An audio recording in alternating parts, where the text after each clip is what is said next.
is bright as shit. Gotta turn that down. Take two. Ah! It's a little bit better. Still super bright. We're still working this out. Today, we're going to do a quick unboxing video of a new company I just found. Well, they're not new. They've been around for a while, but I just found them, so they're new to me. This is SRS Cinema, and I kind of went crazy, and I pretty much bought everything on their sale. So we're going to open this up and have some fun.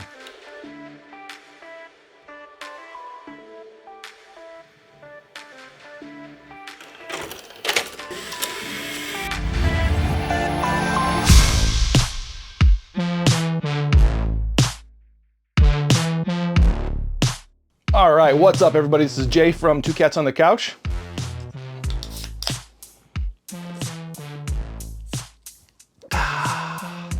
Now we can begin. We're going to have a contest here very soon where you can win a set of a Samurai Cop coaster and a Suburban Sasquatch coaster. So stay tuned for those rules coming soon. For the meantime, I'm going to use my own set to drink. All right, this is not going to be heavily edited. This is going to be pretty basic. All right, so please excuse the camera in the shot. But so I just found this company not that long ago called SRS Cinema, and it stands for Sub Rosa Studios. And they are out of Liverpool, New York. And I know that because it says so on the return package here.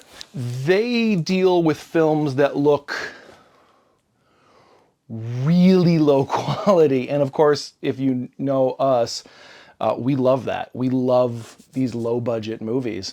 The only thing about this company that is different than the normal companies we buy through, like AGFA or Severin or Vinegar Syndrome, is that these movies look like they're purposely made bad, which we don't like. We don't like the purposely made, poorly made movies. So this is kind of a crapshoot. I didn't spend too much money on this, but I spent enough to be like, okay, do I ever buy from them ever again or not? This is going to be kind of an experiment with a company that I've never heard of. So let's go ahead and jump in. All right. Well, I definitely got a few movies here. But something I really like about them before we get into the actual movies is they also send posters of the movies. I think the posters are like $1 extra when you get them. Like you can choose like with poster or without poster. But the posters are really cool. And for $1 each, I think they're really neat. And this is what really impressed me about the company is their cover art is just gorgeous. And we'll get through this in a little bit, but these covers, these posters are all the exact same as the cover art to the movies, which is really the reason why I wanted to pick some of these up. And some of them were cheap enough that I was like, I'll go ahead and try it. And then this one really caught my eye, and I heard it's absolute garbage. So I'm excited to watch it. And it looks like all the posters are here. So let's go through the actual movies that we got. The first one is called Raiders of the Lost Shark. Thrills, kills, and gills. Yeah. A splash from the past. A murderous prehistoric shark is wreaking havoc on local swimmers. A group of college students and their professors trail it to a strange island. And we're going to stop right there because I don't like knowing too much about the movie. Even though this movie does not look really good.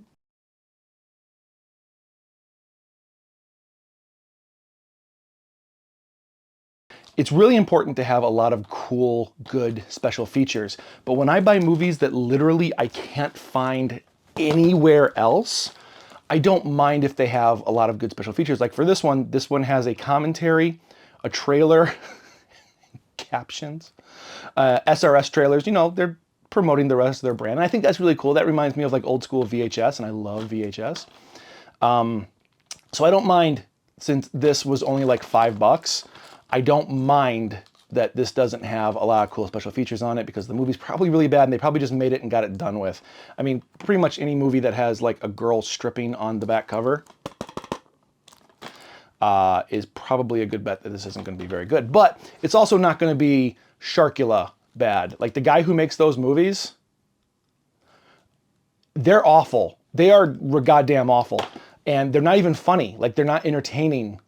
Because the only thing that really entertains me about those movies is I don't think I could make a movie that bad if I really, really, really tried.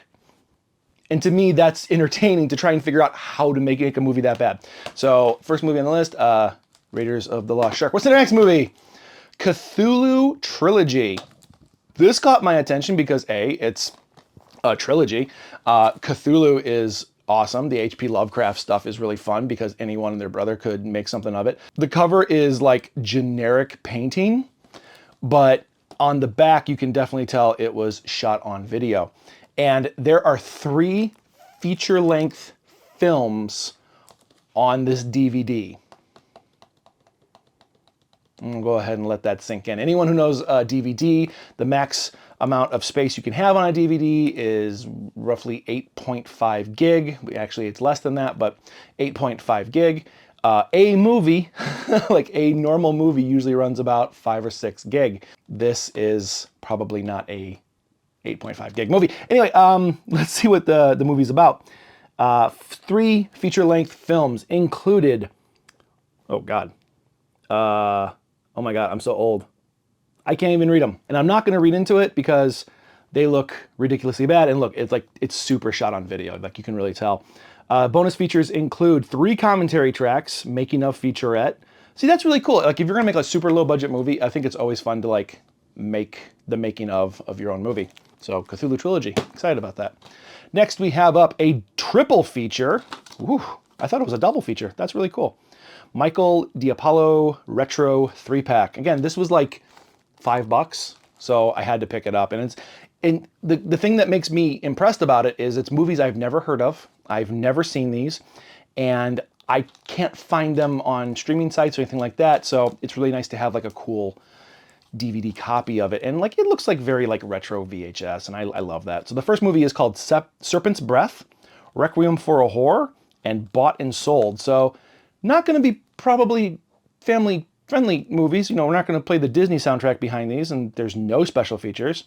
But again, they're movies that I've never seen, I've never heard of, and I think it'll be cool to watch something that I can't see anywhere else. Next up, not gonna try. So, movie is The Great Buddha Arrival. Something else about SRS is they bring over a lot of Asian films, like really low budget Asian films, and I think that's really cool. So I'm stoked to see The Great Buddha's Arrival. Bonus features include behind the scenes, deleted scenes, kaiju trailers. Yeah. Actually, Andy is a huge kaiju fan, but she's like a highly specific kaiju fan. Like she doesn't like Godzilla. She doesn't like any of the raging monsters. She likes American bastardized kaiju movies that start and end with Pacific Rim Part 1. You have trailers and other stuff, and more. I like that, and more. A gigantic statue of Buddha awakens and goes on a trek across Japan while the world watches in awe. I'm in. The Great Buddha Arrival. Super, super excited. Let's go for the next DVD, and the last DVD before we get into the Blu-rays. Silent but Deadly. Oh, wow. Look at this back. I mean, it's professionally done. There's nothing like out of, frame or anything. A killer mime is on the loose, taking out a troop of teen tropes. Alliteration, eh? I wonder if this is Canadian. In this outrageous horror comedy, it's got something for everyone, unless, of course, you are a child, my mother, or have any taste. This looks like it's purposely bad, and that's going to bum me out. But again, it's a movie I've never seen. I've never heard of this, so... Oh, I hate when it makes that noise. But special features include director-actor commentary. I wonder if the director and the actor are the same person. That's usually the make of like a really bad film, like Camp Blood bad film. Mimes commentary track. I hope that's as awesome as it sounds. The making of featurette. Captions. I love that captions is a special feature. It's really not. It's 720p. It says it's 720p, but it's DVD. For those of you who don't know, DVD can only go up to 480. So Silent but Deadly. It's about mimes. I thought it was about fart jokes, but let's move on. Going to our first Blu-ray of the day, Killing Spree. Killing Spree looks awesome. It looks like a late 70s type of cover. minimalistic backing, interesting lighting. Everything's in red and black, so of course my old ass eyes can't see anything. A ton of special features. I literally can't read them. It's like so dark. Brand new specialized transfer from the original print. Okay, that's amazing. They didn't do like a cheap knockoff, like a cheap rip from another DVD or something. They did it from the original film. This looks fun. Killing Spree. All right, what's next? Night of the Zodiac. This was one of the very first movies I saw on the webpage for SRS, and I thought it looked really cool, and I read the synopsis, and I'm like, oh, I'm all in. This sounds awesome. Even if it's crazy low rent, I'm all about it. Night of the Zodiac is a psychotic shot-on-video filmmaker is commissioned by the aging Zodiac killer to make a movie about him, all while collecting more slaves for practice. Oh, for paradise, sorry, and they spelled paradise wrong, unless paradise is supposed to be spelled wrong. Bonus features include commentary, Blood Cannon Madness, Gore Score Sense, Cypher Dark, Time Ritter interview, trailer, SRS trailers, and more. This is awesome. I'm super stoked about this. This looks super fun. I like these kind of ingenuity, so I'm all on board for Zodiac Killer. The next one up is probably the flagship of SRS. At least it's been on like the front page for like a month now. Death Toilet Trilogy. Death Toilet Trilogy includes Death Toilet number 2. I love that it's called Death Toilet number 2. Death Toilet Duty Calls. Man, number two was kind of smart. Duty Calls is... it looks like it's all shot on video, you know. A triple ply roll of commode-fueled carnage. Death Toilet, Vietnam veteran Brett Baxter. That's like a super callback to like the early 80s movies, because 80s had, like, in the 80s you had all these slightly aging Vietnam veterans coming back into the world, you know, in the late 60s and 70s, who were like disenfranchised by the way they came back, and they were treated really poorly, and they had psychological issues, and the government wasn't helping them. So movie after movie after movie was dealing with Vietnam veterans and how they were trying to reassociate themselves into society. So this is kind of a cool callback to like that 80s feel of the Vietnam veteran. So Death Toilet is about a Vietnam veteran, Brett Baxter, comes home to settle his dead brother's affairs and soon realizes that his toilet may be the embodiment of Satan. How can you say no? How did Criterion Collection not pick this up? There is a sequel and there is a trequel. So Brett Baxter is in all of them. I'm super stoked. It is a terrible, terrible idea for a movie, but I am 100% in. So shows our House Squatch. I love this title so much. House Squatch. Not House Sasquatch. House Squatch. The cover is just brilliant. It's basically a gorilla with awesome shot on video. That sheriff has a bazooka. House Squatch. Let's see what it's about. The legend comes to a home near you. The small town of Shadyville is plagued by sightings of hairy creatures known as House Squatch. I love that it's like locally known as House Squatch. Locals are panicked, and the area's powerful real estate firm is pressuring the local sheriff to stop the creature, who has taken up residence in one of the homes for sale. It's a battle of wits and wackiness as the town mobilizes to drive the creature back to the forest. I know usually I don't read the whole synopsis because I want to be entertained, but something tells me that that's not all this movie's going to entertain me with. Special features include a director commentary track, trailer, other trailers, and captions. 71 minutes, just squeaking by to make that film festival feature length. God damn. Back in the 80s, you had to have like a rule, like it had to be like 81 minutes, 81 to 85 minutes. Like that was like the sweet spot. And if it was under 80 minutes, like no one would release it. And then film festivals came around and said, well, we'll take those feature-length films that don't make that salesy type of time, that running time, And we'll say like 70 minutes is the new feature-length film rule. And that was like a film festival feature length. So this is just squeaking by at 71 minutes. How Squatch? I'm stoked. Next, we have Bloody Cove, Part 1 and 2. Part 1 and 2. I actually looked online to see if I could find out more about Bloody Cove, and it looks like this is an older movie. I utterly 100% lied. 2019, 2020. Always a good sign when you shoot your movies back to back, like Back to the Future 2 and 3. So Bloody Cove, Blood Cove, Part 1 and 2. What is this about? Blood Cove and Blood Cove 2, The Return of the Skull. Do you think the bad guy is just a guy wearing a skull mask?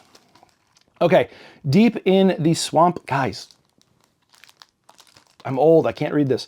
Deep in the swamplands of Beansboro, Indiana. Well, that's kind of cool. We're in Illinois, Beansboro. Indiana's right next door. A killer waits. And when a young reporter on vacation, Joni Craven, goes missing, it's up to the skeptical police chief, Greg Fontana, and Jeannie's father, Michael, to find out. Like, the only thing that's going to make this better is if Jeannie's father is Cameron Mitchell. I know it's not. Cameron Mitchell is no longer with us. All right, close the fucking doors. But if Cameron Mitchell just made an appearance as the father, like on the phone, and never left his apartment where he's living. I wonder. Do you wonder? It's just like, you go get him, girl. You're Cameron Mitchell, shut the fucking door. Will you close the fucking doors? Cameron Mitchell should be in every fucking movie. I'm just going to put that out there. That is like the middle of the bingo square, Cameron Mitchell. It looks like a normal slasher. It looks kind of really generic. But again, it was like $10 for 2 movies that I've never seen. Super worth it to me. Amityville Karen. This movie is not getting good reviews online, even from like the bad movie community. Let's see what Amityville Karen, like the bad movie community is really forgiving. What was that god-awful piece of shit movie that Vinegar Syndrome just released? Like, the movie was actually not bad. It was very incoherent. It didn't make a lot of sense. It tried to do something, which I really appreciate, but it didn't, like, there was no ending. There was no ending. It just ends. Will, don't do it. We can fight our way out of here. Will, your life is the only thing you have to bargain with. Make up your mind. I can beat this guy. Do it. Go. No. Do it. Go. Trust me.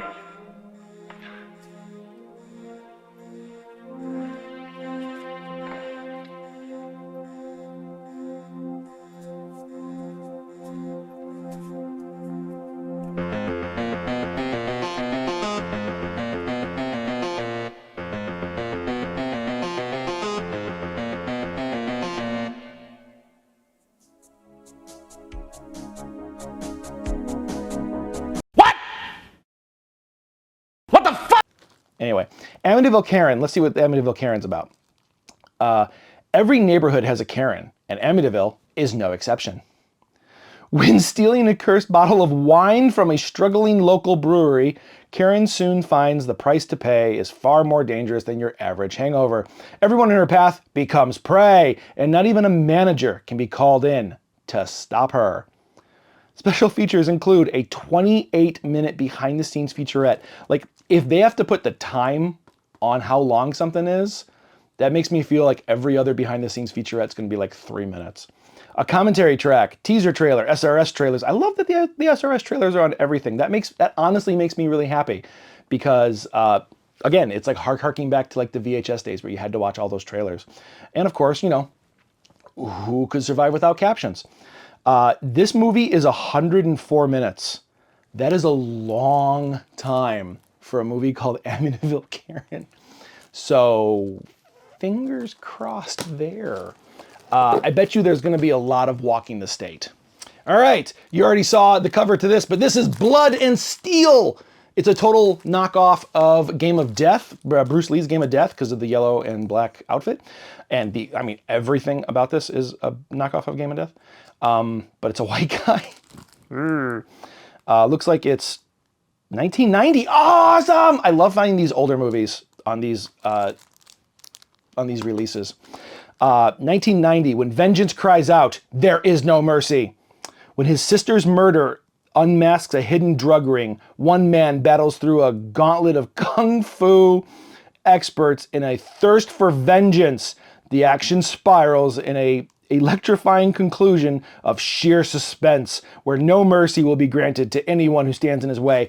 It is a bad sign for a plot if literally the only plot in your description is like half of 1/3 of a sentence. I mean, it's better than the movies who do the entire plot on the back. Those always kill me. But what special features are? Includes epic original and fresh martial arts. Okay, that's not a special feature. That's actually part of the movie.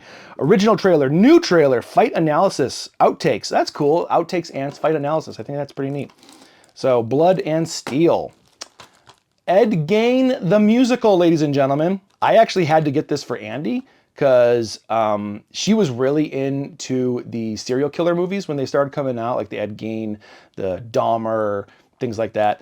And that's when I first started dating her, and she had all these serial killer movies on her DVD shelf. And at the time, and I still do, if I go to someone's house, I look at their DVDs and their movies first. Before I look at anything else in their house, like I want to see their taste in what movies they actually collect. And she had all these serial killer movies, and I'm like, we're going to get along fine. So Ed Gein the Musical, normally I absolutely despise musicals, but I mean, how can you go wrong? In a multitude of different ways that we will see after we review this movie. And also, it's not a good sign that one of the key moments of the movie that's painted on the front is also a screenshot on the back. That makes me think this is going to be like a 10-minute music video. What is this about? It's 1957, and Ed Gein has just been arrested after committing his second murder. Through a series of flashbacks and imagined memories, we see Ed's story through his own eyes while hearing his story through parodies of classic songs. I'm actually okay with that. It's obviously going to be a comedy, or, the problem with low-budget movies like this is comedy is really hard to do. Comedy is either you can do it or you can't. And if you try to do comedy, usually you fail. If you just be funny, it's usually awesome. But when you try to be funny, it just doesn't come off. So fingers crossed, this is going to be fun. Includes a commentary, trailer, and SRS trailers. The only thing that would have made this better is there was a movie that came out years ago. I guarantee you've seen it. It's called Dr. Horrible's Sing-Along Blog. It's amazing. Joss Whedon directed it, starring the amazing Nathan Fillion and Doogie Howser. It is probably one of my favorite movies. It's funny. It's only 40 minutes long. It was designed to be a web show cut into 3 parts, and they're going to do a sequel to it, but I don't know when. I really hope so. But anyway, on the DVD, when you got the disc, you had an optional commentary track where it was a completely different musical. And they sang about making the movie in all new songs, and that was totally worth it. So in my opinion, if you release a musical and you don't release a musical track, like a new musical commentary track, what are you doing? You're not adding any game to the game. So, but I don't care. This is awesome. This is weird, and I love it. Ed Gein the Musical. Last Blu-ray we got is Homicycle. Homicycle. I fucking love this name. Homicycle. It kind of reminds me of RoboWar in a multitude of different ways. But like you got me as soon as you did that fucking 80s retro wave art on the cover. And I have been burned by this so many times in the last couple months watching movies with Andy. But Homicycle. Homicycle, what is it about? In a city riddled with corruption. Like, what other kind of city is there in movies? Drugs and gangs. I stand corrected. A veteran cop is murdered by a vicious kingpin, sparking a brutal crime wave. Only one man can stop the bloodshed, and brutal motorcycle riding vigilante bent on bloody revenge called Homicycle, now picking off the killers one by one, armed with an arsenal from hell. I wonder if it's like all actually from hell, like what was that fucking great movie by Et de Jong? Highway to Hell. Highway to Hell is this awesome movie where they actually physically go to hell. I love it. If you haven't seen it yet, it's amazing. It's from 1991. It's a brilliant film. We're talking about Hell on Wheels, Homicycle. Special features include bonus commentary, director commentary, cast commentary, trailer, Creeping Beauty music video, probably the band who did all the music, SRS trailers, and more. And more usually means menu. So, Homicycle, awesome. Super excited. Check out all these movies that we just got, and that means we're going to be reviewing them sometime in the near future. And not only are we going to be reviewing the movies, but we're going to be releasing a new series of videos here pretty soon where we actually review the discs themselves. What always bums me out is when I go to Amazon and people are reviewing,